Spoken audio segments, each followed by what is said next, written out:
Bowled him, eager to play for. Stage.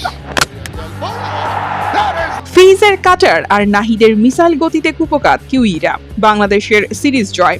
বৈশাখের তপ্ত দুপুরে মিরপুরের মাঠে যেন আগুন ঝরালেন বাংলাদেশের পেসাররা। একদিকে মুস্তাফিজুর রহমানের মায়াবী কাটার, অন্যদিকে নাহিদ রানার 150 গতির ঝড়। দুইয়ের দাপটে খড়কুটোর মতো উড়ে গেল নিউজিল্যান্ডের শক্তিশালী ব্যাটিং লাইন আপ। নাজমুল শান্তর সেঞ্চুরি আর লিটন দাসের নান্দনিক ইনিংসের পর বল হাতে তোপ দাগালেন টাইটানরা। ইনজুরি কাটিয়ে ফিরেই ক্যারিয়ারের ষষ্ঠ ফাইফার তুলে নিলেন ফিজ।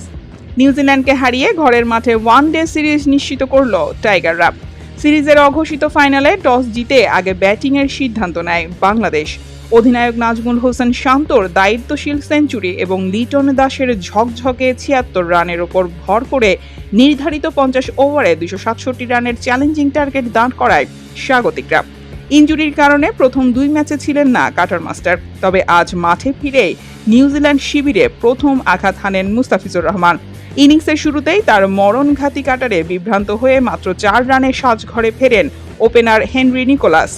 40 ডিগ্রি সেলসিয়াস তাপমাত্রা উপেক্ষা করে এদিন গতির ঝড় তুলেছেন তরুণ তুর্কি নাহিদ রানা। ইনিংসের 14তম ওভারে তার 150 কিলোমিটার গতির এক মিসাইলে পরাস্ত হন উইল ইয়ং। এর কিছুক্ষণ পরই স্পিনার মেহেদী মিরাজ কিউই অধিনায়ক টম লাথামকে ব্যক্তিগত 61 রানে বিদায় করলে চালকের আসনে বসে বাংলাদেশ।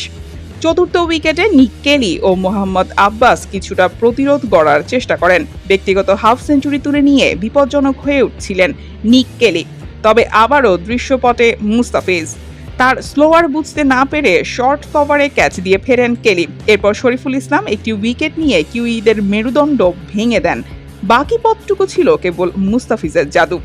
একে একে নাথান স্মিথ, জেইডেন লেনক্স ও উইলিয়াম রুডকেকে ফিরিয়ে ওয়ানডে ক্যারিয়ারের ষষ্ঠ ফাইফার পূর্ণ করেন এই বাহাতি পেসার। শেষ পর্যন্ত 200 রানের কোটা পেরোনোর আগেই গুটিয়ে যায় ব্ল্যাক ক্যাপসরা।